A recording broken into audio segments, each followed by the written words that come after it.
Pokemon Mystery Dungeon is one of my favorite games of all time.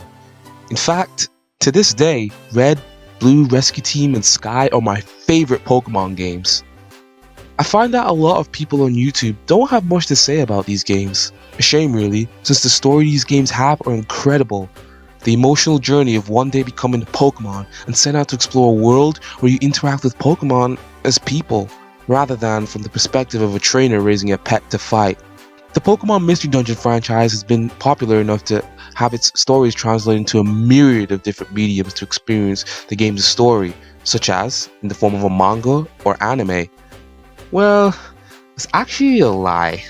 To make this clear from the start, all these different adaptations are glorified advertisements. Nothing wrong with that. Most modern anime is created just to promote the original source material, which could be a manga or even a visual novel. Most turn out great and help skyrocket sales for the source material. I sure as hell wouldn't know about my favorite series today, ReZero, without the anime adaptation bringing light to a series made by an author who originally started writing it for fun, back when it was just a web novel. He's a butcher as well, so that might actually explain his obsession with death. You know, the people making these large-scale ads really pat themselves on the back, knowing they transformed something into a different medium and made it good enough for people to want to continue the story. While they are advertisements, they don't feel that way because the ad already gave you a taste for what the series is like or might be like in the future, giving you that unconscious push to look into the original story without being explicitly told to do so. Marketing 101, ladies and gentlemen. But getting back on topic, these different adaptations are glorified advertisements. Different adaptations of the Mystery Dungeon stories we will be looking at today were made to simply spread awareness about the games, letting people know they exist and whatnot. I still think they'll be an interesting look as some of these stories give a unique twist to the original games' stories, allowing us to see the characters and world in a new light. But don't expect these short stories to rival the game because, unlike most anime adaptations, they don't. For the purposes of this video, we'll review each of the different Mystery Dungeon stories separately to look at how they stand on their own. Then, we'll be pitting them against one another to find out which one was the best out of the ones we looked at. Now, with all those silly formalities aside, let us see what Pokemon Mystery Dungeon looks like in different mediums. Pokemon Mystery Dungeon, Ginji's Rescue Team. First, we'll start with how Ginji's Rescue Team's manga came into fruition. It was first published in the Japanese Koro comics in 2005. Then, it was later translated and published in Nintendo Power in 2006. Although, this was only North America, as over in the UK, the comic was published in Jetix magazine.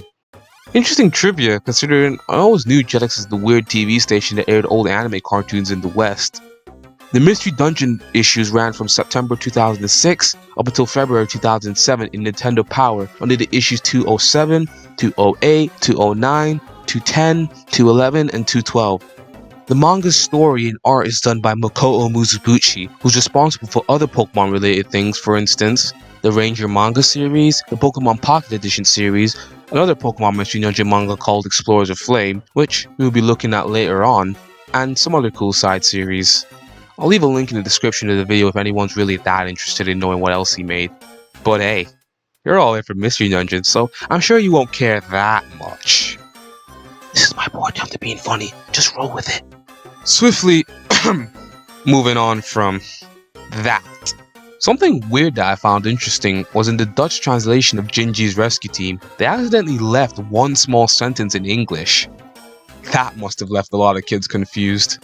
They later compiled the 6 chapters into one short manga volume by Viz Media under the label Viz Kids, seemingly being the only Pokemon manga series produced by Viz. Dutch and France got a entirely new set of box art to go with the manga chapters. Honestly, it would have been better if they just used the official art the manga already had. I can't imagine slapping on new text in another language is more difficult than making entirely new art. Although, it does make for an intriguing piece of history in hindsight. Now, I feel enough time has passed. It's time to dive into the story. Ginji bolts home from school one afternoon to look for his birthday presents that his mom hid away. After scouring the house to no avail, the boy succumbs to sleep and wakes up as a Pokemon. He meets a Mudkip, and together, they both save a Caterpie who fell down a fissure in the woods.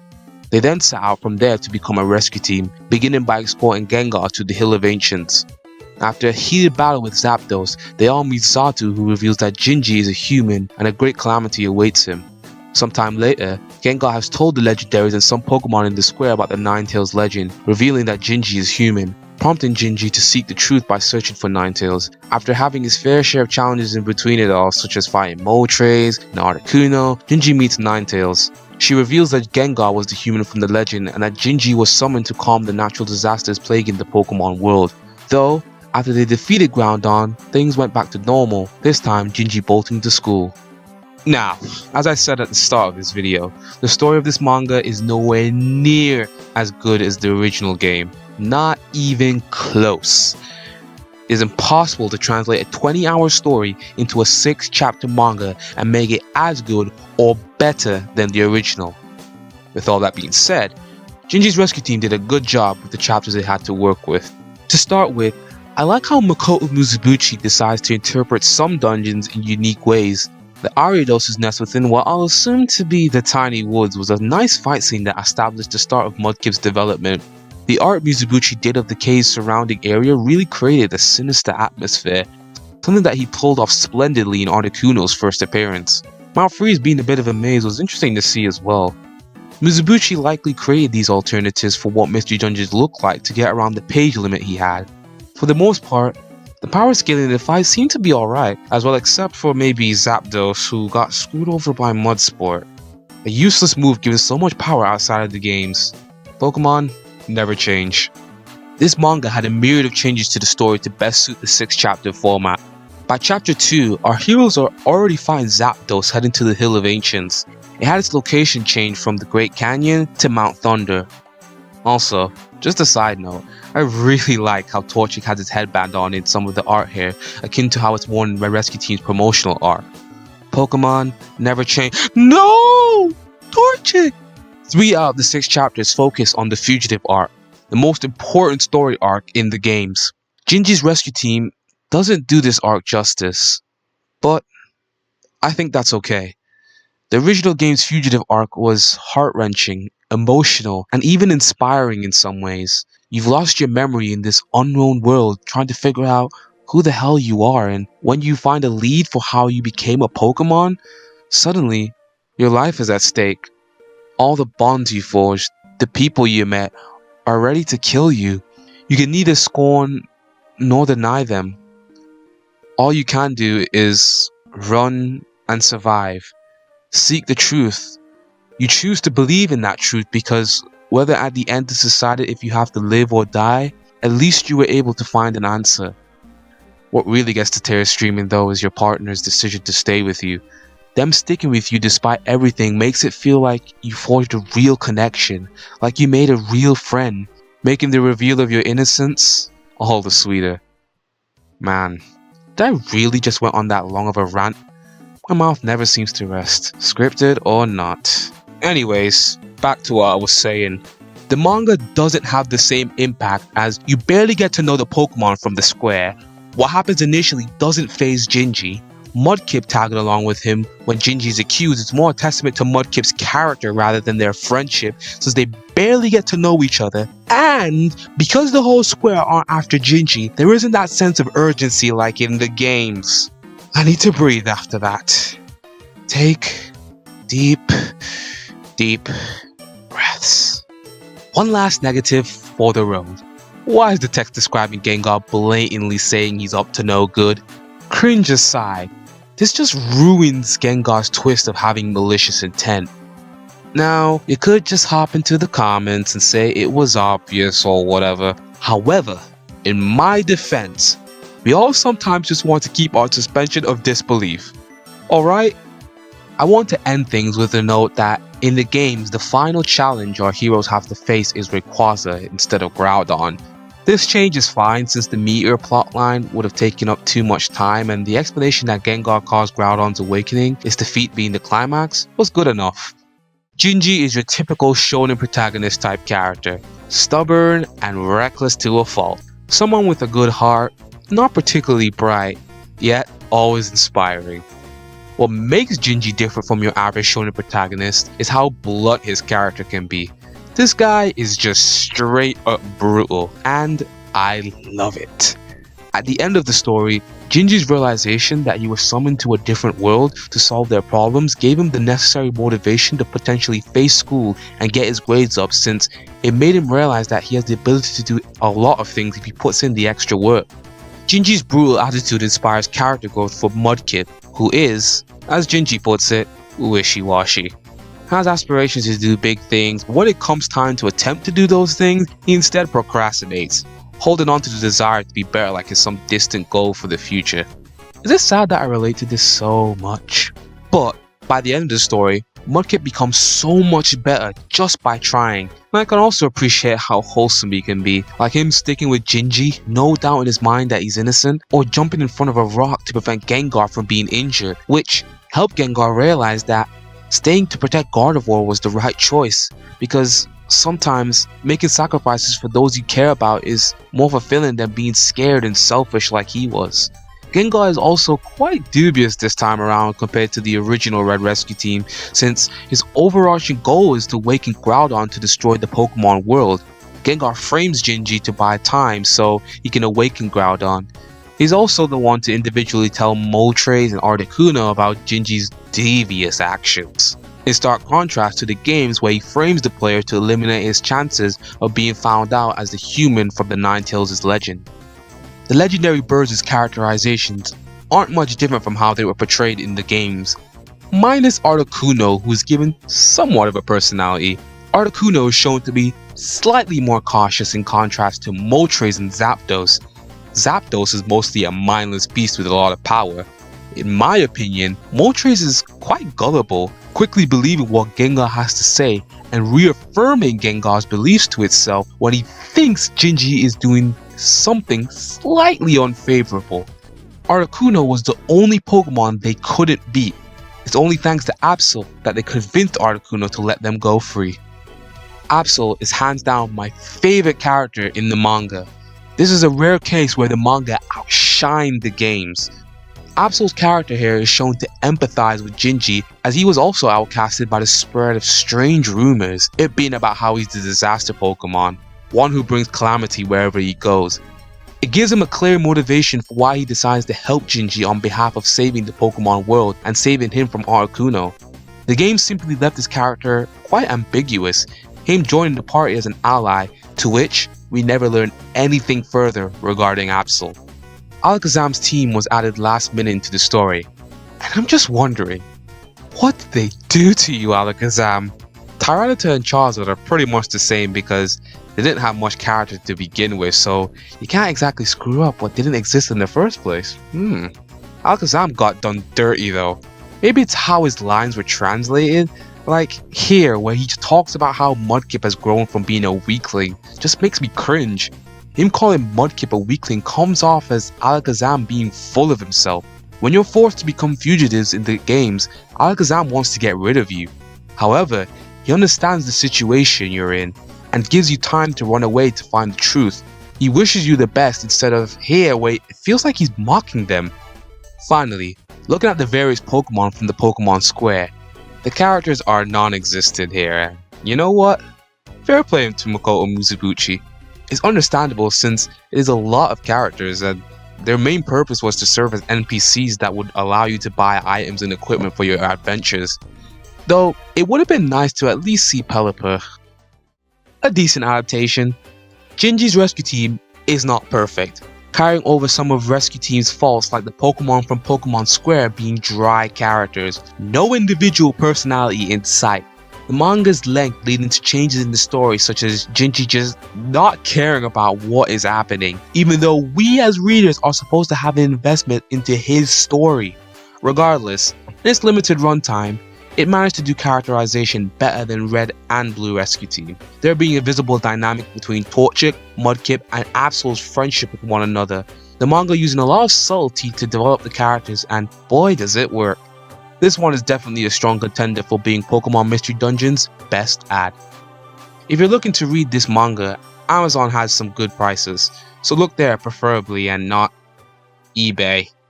They're really trying to scam people with that shipping cost. Pokemon Mystery Dungeon, Team Go Getters out of the gate. Team Go-Getters out of the gate was created by Team Koyotabashi, named after the lead anime Asuka Koyotabashi.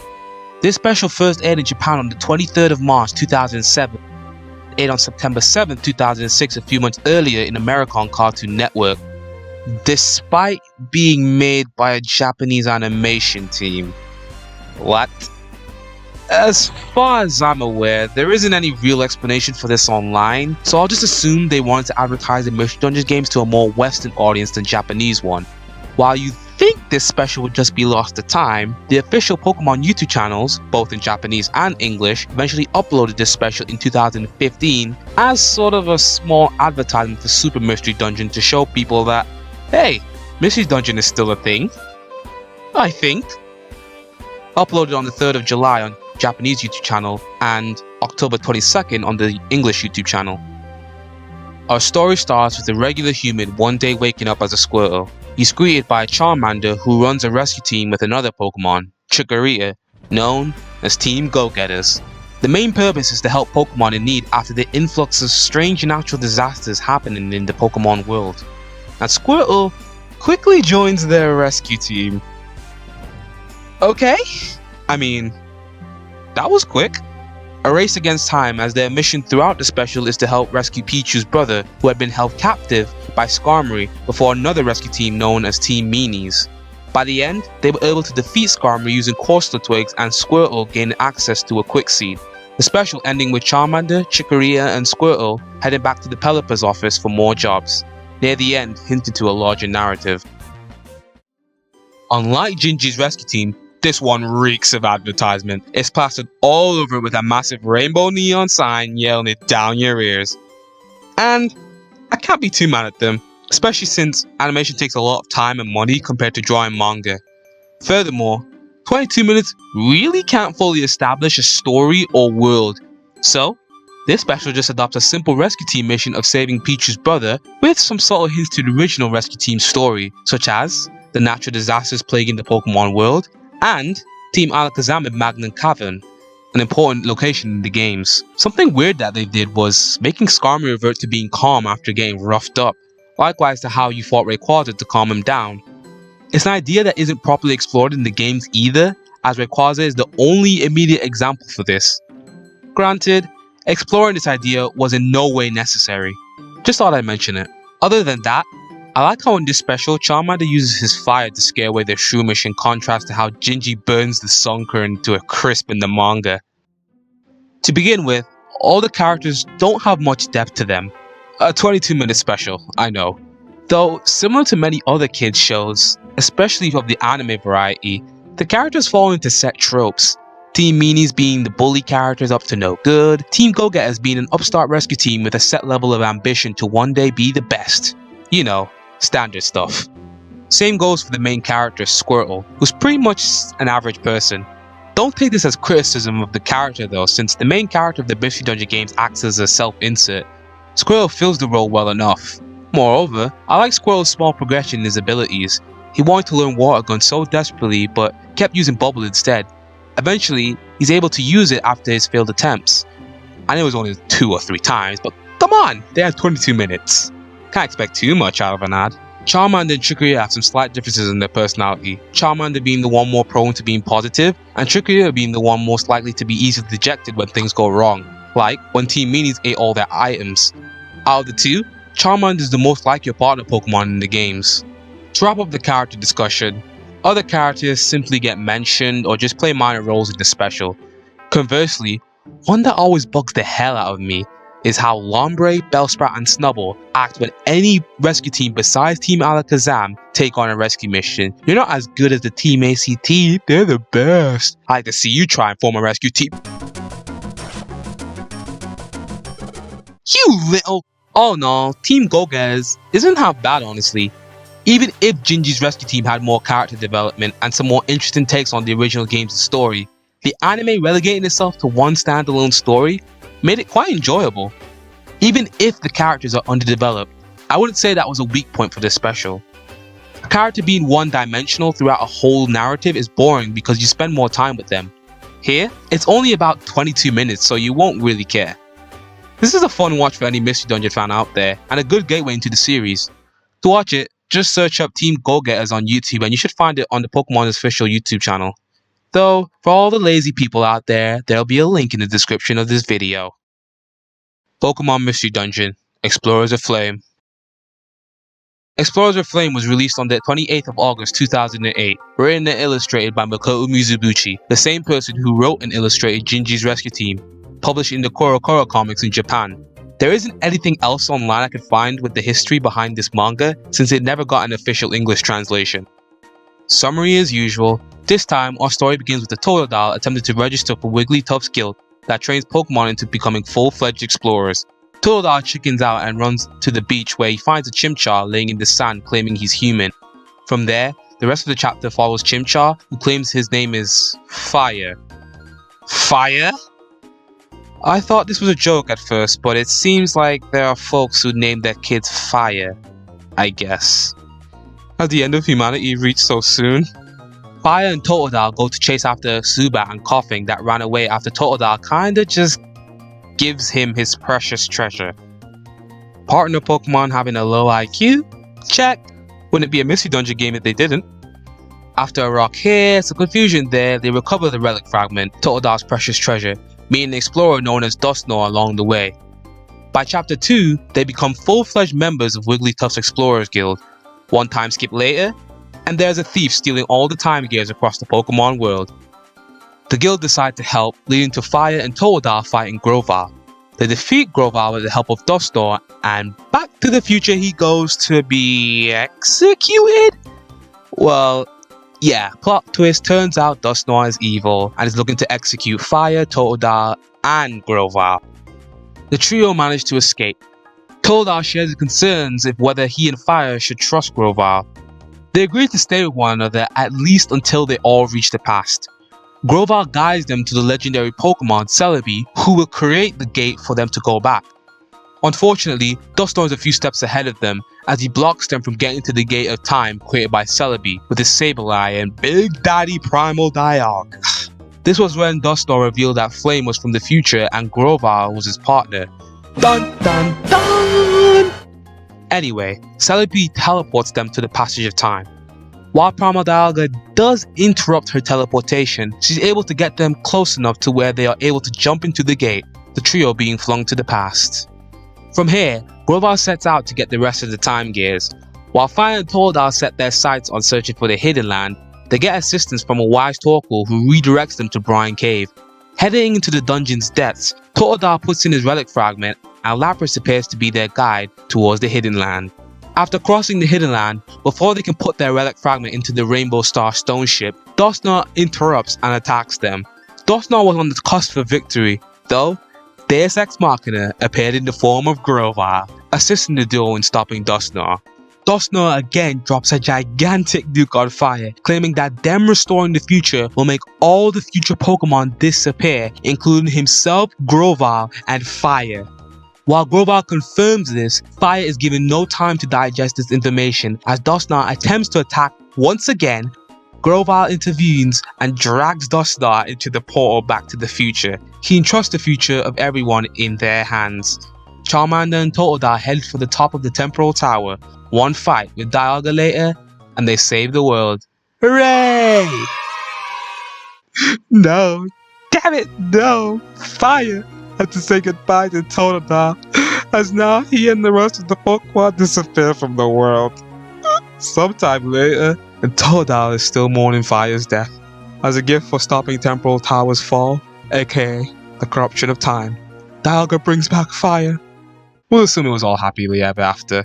If you're wondering, Dialga also brought back all the Pokemon from the future, which was shown in Special Episode 5 in Explorers of Sky. They don't show that resolution here though, so in this universe, they could be presumed as dead.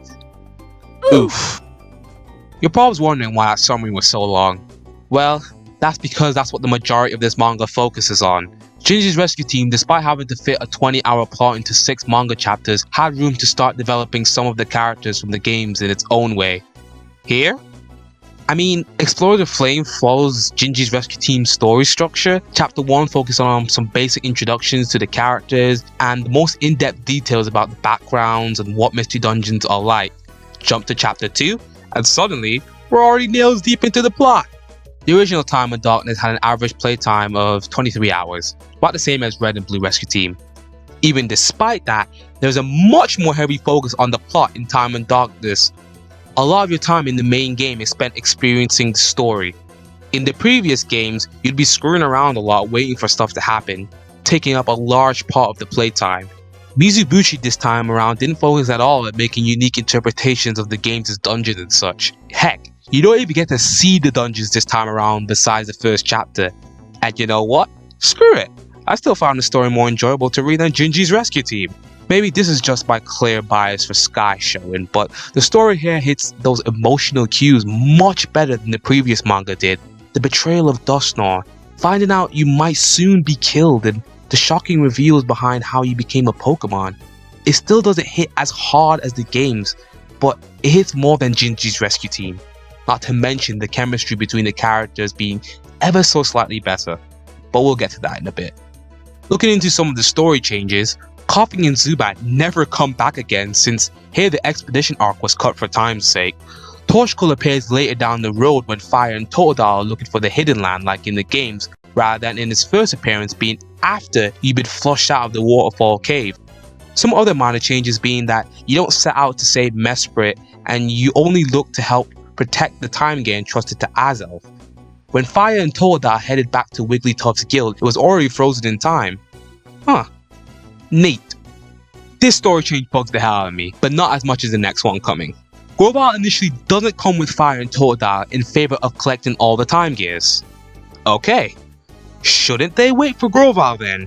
I mean, without the Time Gears, you can't fix Temporal Tower, so going ahead without him isn't really that smart, especially considering Lapras is their only form of transport toward the Hidden Land, and you're already occupying them. And I'm sorry, Grovyle could not have showed up in time to save them. Unless he knows teleportation or Lapras is as fast as lightning, then this shouldn't be possible. My Deus Ex Machina alert has now rung high into the sky. The most jarring change that still keeps me up at night is how Wigglytuff says nothing. Literally, not a single line. We only see the back of him. Then, somehow, they make Wigglytuff as small as flippin' Chatot. Makoto Mizubushi, you done goof here, pal. And due to Wigglytuff's absence, Wigglytuff and Chatot never went through Blind Cave in this version. Torkoal just tells you to say, hey, that's where the Hidden Land is located.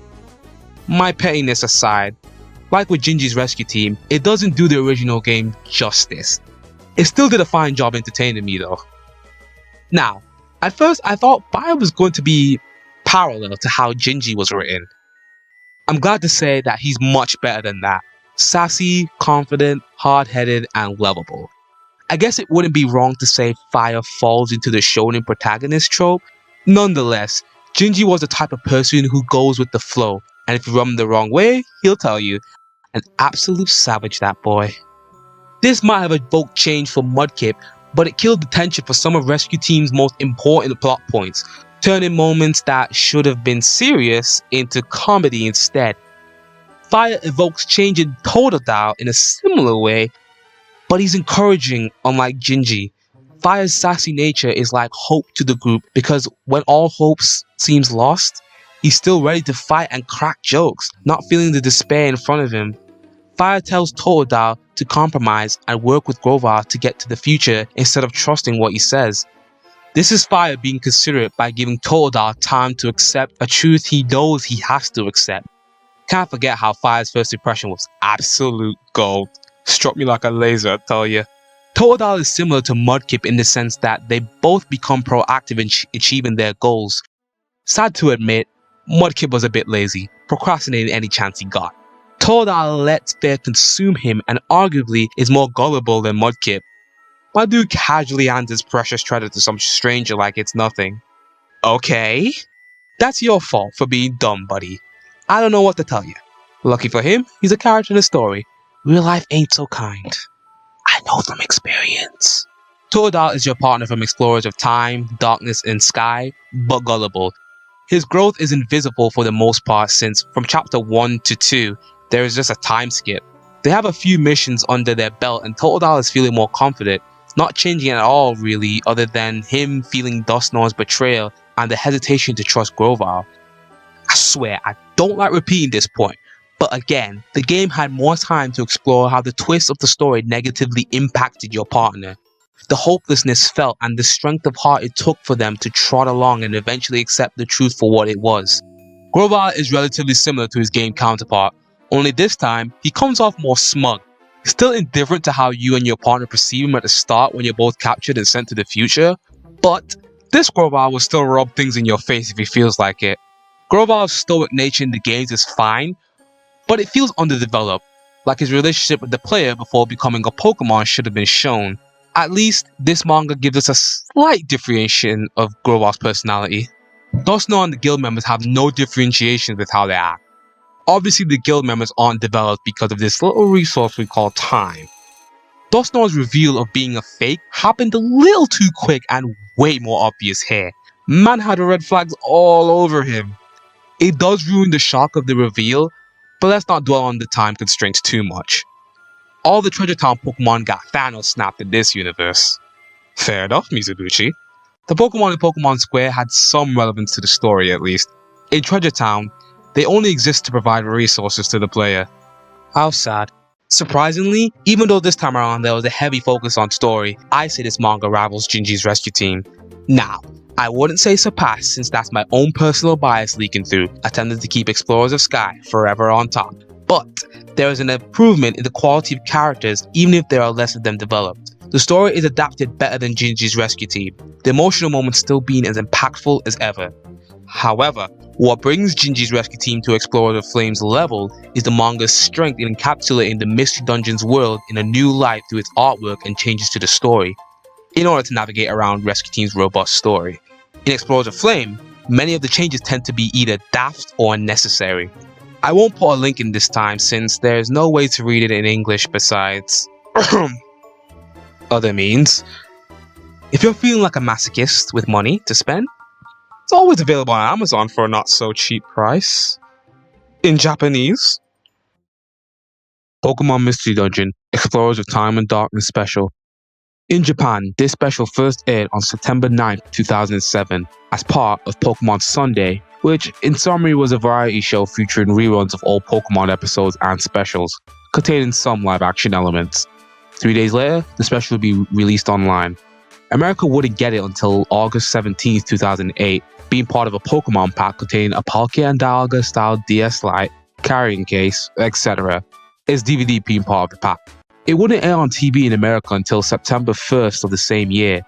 Weirdly enough, you could also get it for free in Woolworths stores in the UK if you either bought Explorers of Time, Explorers of Darkness, Diamond, or Pearl. The special was also released on YouTube on the same day as the Team Go-Getter special. The special begins in a cave. We see a Grovile stealing an item which it refers to as the Time Gear. We then cut to see a Chimchar trying to get into Wigglytuff's guild as an apprentice. However, when he's discovered by Diglett and some of the other guild members, he runs away to the shore of a beach. Say hello to our protagonist this time around, Piplup.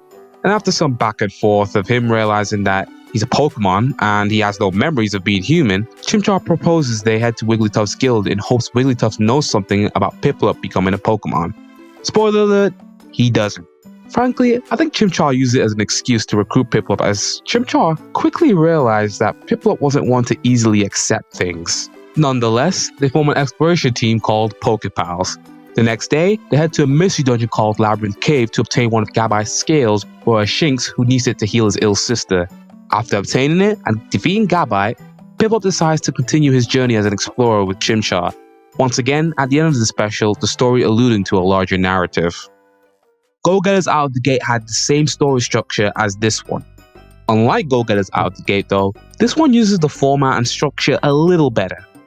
As an example, it's more clear what certain items actually do in the story, and even unlike Ginji's Rescue Team, there's no, hey, let's change how moves work for the sake of the plot. Coastal Twigs was actually something made up in the Go-Getter special until they actually became items in Rescue Team DX. I think it's better to only use items that will appear in the games to show off their intended effect rather than making something entirely new for the special. If not, people playing the game will either go looking for them and won't find it, or by changing its effects, they will just misunderstand how to use the items. Some food for thought there. Besides that, the special story is pretty standard. There's a showcase of the main character's ability to see into the future after touching something, but that's not really that important yet. To end things off, it's worth mentioning that the Labyrinth Cave was added to the games and you are able to access the dungeon through Wondermill. Thankfully, for all us lazy people, you can access the dungeon by Spinder's Cafe if you own Explorers of Sky. Ha! We own the superior version of the game. Take that, Explorers of Time and Darkness fans. I'm so superior that I play it through an emulator. Again, moving into characters, there's not much to say here. This special is pretty much a mirror of the Go-Getter special. The main difference in the characters being our protagonist and partner Pokemon, particularly Piplup, who has a strong individual personality. He's actually surprised when becoming a Pokemon. Squirrel kind of just rolls with it, allowing himself to be dragged around by Chikorita and Charmander, but Piplup is assertive if necessary. Even if he isn't into it, he'll do the bare minimum. He's most likely to take things with a grain of salt. Chimchar is the complete opposite to this, being rather naive. He believes that Wigglytuff sleeping is a sign of a great explorer. Sparkles were in his eyes. Even so, that naivete is admirable. Wanting to help Pokemon in need any way he can, the partner Pokemon in the games had very little confidence. But we don't need to worry about Chimchar. He's got that. You can decide whether that's a good thing or a bad thing. Another day, another special. Aside from a few changes in how items were explained, improved story structure and such, this is an imitation of how Team Go-Getters out of the gate did things. And it works. Like always, the link for this special is in the description of this video if you want to check it out. But yeah, pretty cool, I'd say. Pokemon Mystery Dungeon, Explorers Beyond Time and Darkness. Airing 2 years after the original special on the 12th of April 2009 in Japan, and October 9th the same year in America, this special was given to those on DVD from GameStop who pre-ordered Explorers of Sky. Like Go-Getters out of the gate and its original special, this one was posted on the official Pokemon YouTube channel on the same day. This special is a continuation of the previous Explorers of Time and Darkness one. It opened with a montage of Chimchar, Grovyle, and Piplup going on various different adventures together, the montage ending with them mounting on Lapras to head to the Hidden Land. And though Temporal Tower lies beyond the Hidden Land, unfortunately, Dusknoir and a group of Sableye appeared to halt their progression indefinitely by stealing Chimchar's relic fragment. After they fight, Dusknoir springs onto Piplup that everyone from the future will disappear after time is properly restored. The mountain on the rainbow path that takes them to Temporal Tower, the special ending with a silhouette of Dialga in the distance. I'm not sure how to feel about this one. On one hand, for those who have already played Explorers of Time and Darkness, it's a good reminder to them to pick up the definitive edition of those games, showing them, frankly, one of the highlights of the story. On the other hand, this approach ruins the reveals of major plot twists in the game, and can take away from the game's emotional weight. Ironically, the special could deter people from wanting to play the games because if they already know some major game-changing plot twist, then what's the point? For what it's worth, at least, they didn't spoil the game's ending. But still, come on. A different approach they could have taken was doing what they did for the last two specials. Have an individual story, somewhat unrelated to the game's plot, to encourage people to want to play the game. It might be an unintentional blessing that they left out some ambiguous details like who the hell Dusknoir is, what the future looks like, etc. They also never specified this was the Grovyle who was stealing the time gears, so maybe they're different people? What do you think? Forget it, unless you're brain dead, then it ain't fooling anyone. Nonetheless, it's always important to maintain that suspension of disbelief. I swear it's important, people. Anyway, a good plotline they could have used was the Shaman plotline. I mean, they are the Pokemon at the front of Explorers of Sky's box set. In a lovely Sky Garden, might I add. I'll keep this one brief since these are the same characters from the previous special. Grovyle, Dusknoir, and Sableye all act in line with how they were characterized in the games. Chimchar is the same as well. I want to say he's more confident now, but he seems about the same honestly.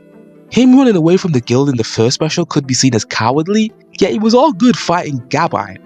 Meanwhile in the games, your partner is sniveling and crying about a Zubat and coughing stealing their special treasure. Piplup has changed though. Before in the first special, he clearly wants no business with the guild or Chimchar. He only agrees to form a team in hopes he can eventually find the truth behind his real identity. He also didn't come off as a self-sacrificial type like he does here. Now, he's willing to give up his own life for the sake of fixing the future. His convictions only dampen when he realizes that his death will have a negative impact on Chimchar, something like that. But we as an audience don't see any of this. We're just told to believe, hey, he changes, I swear, take my word for it. It's the same as taking a character out of the story for a month and then they used to be bratty and annoying, then just comes back humble, kind and caring. You just be like, what? I'd like to be kind and say, they didn't have enough time to develop things, but my response to that would be, there didn't need to be enough time to develop things. You've made a special to advertise the games, right? Then just make a self-contained story giving viewers a taste for what the story will be when they play it. You did the same the first 2 times, how is this time any different? Look how brief I kept things. I didn't enjoy this one. My issues with spoiling the game's story aside, this special feels like an inferior version of the game in every way. The dialogue reflects poorly on the seriousness of the circumstances. Like, look here. Of course, I realize losing your memory might make this difficult for you to hear. All right, Grovile. If nobody but us can prevent the destruction of time, we've got to. We have to take out Dialga for sure. Even if it means the end of us, we have to make sure time doesn't stop. He told you you are going to die. This reaction is unnatural. The music doesn't suit, and the pacing for that same Piplup scene doesn't give the viewer or even Piplup enough time to process that. Him, Grovile, and Dusknoir, all the Pokemon from the future, will die, leaving Chimchar behind. Aside from that, despite how negative I've been, this isn't the worst thing you'll watch. In fact, I implore you watch it yourself. It's still a nice piece of history to look back on and appreciate. Pokemon Mystery Dungeon Explorer's Strategy Guide. Believe it or not, but there was a short comic that came with the Explorers of Time and Darkness Strategy Guide that creates a story revolving around Explorers of Time's box art.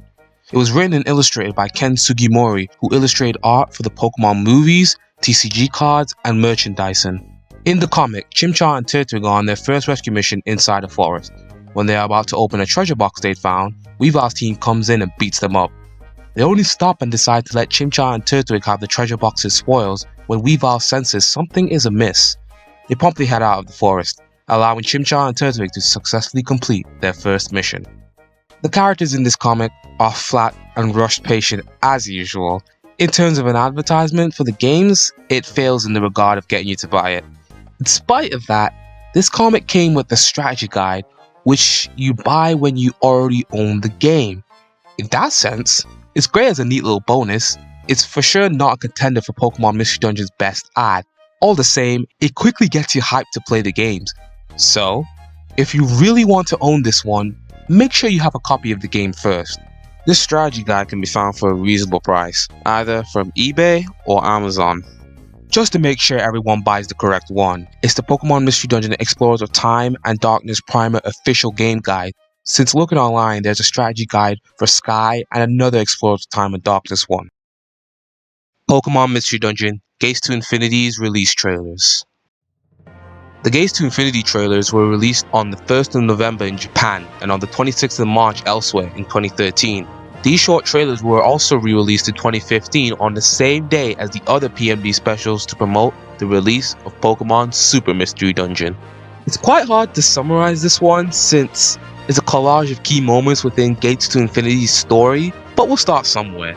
It begins with a human turning into a Pokemon.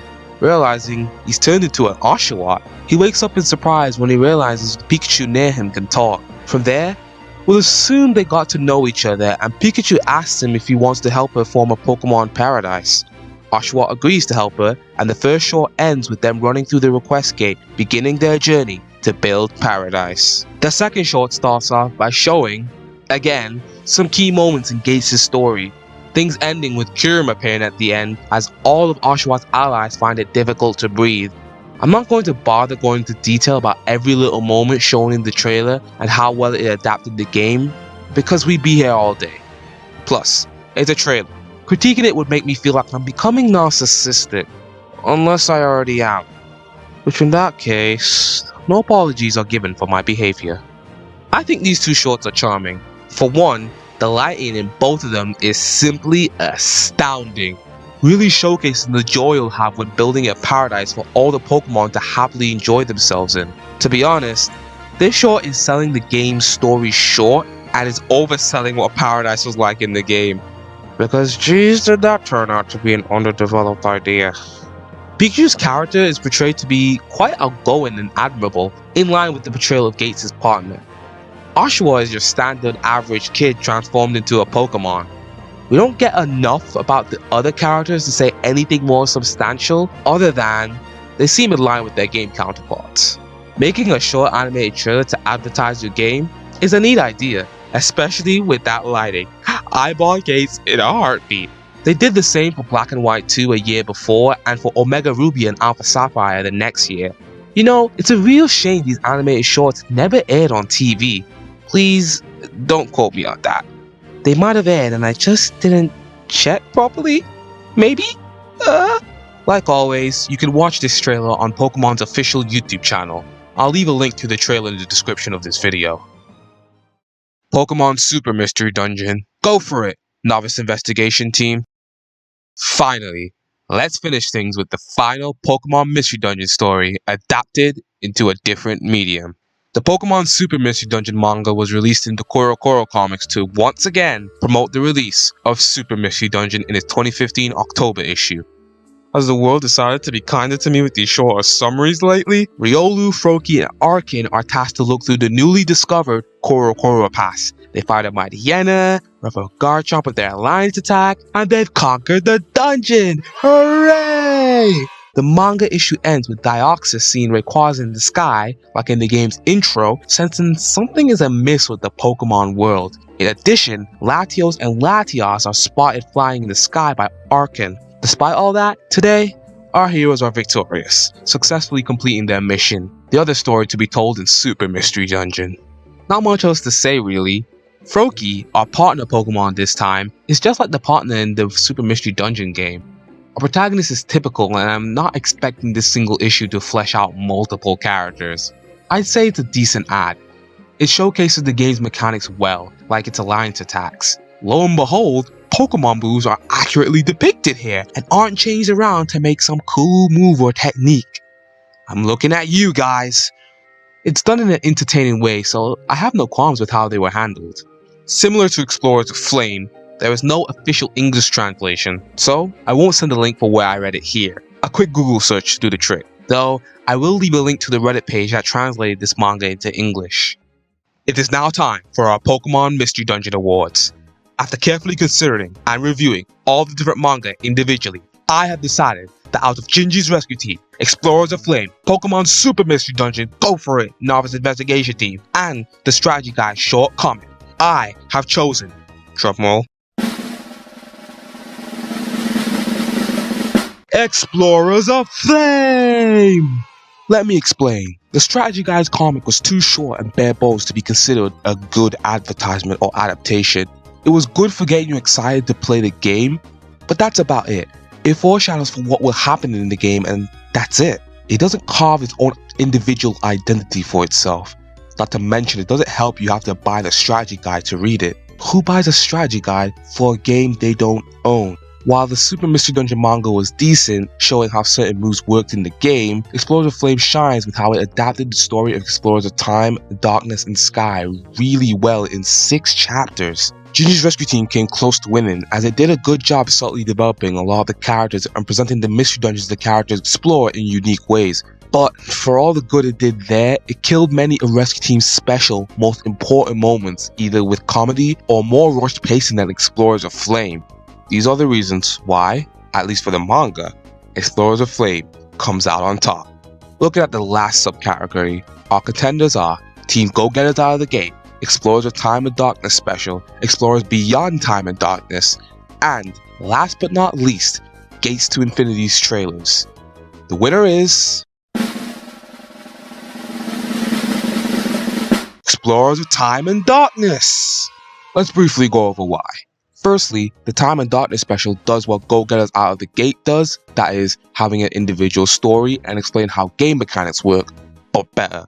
Time and Darkness doesn't change how moves work in the games, while Go Get Us Out of the Gate does, leading to some discrepancies in player understanding.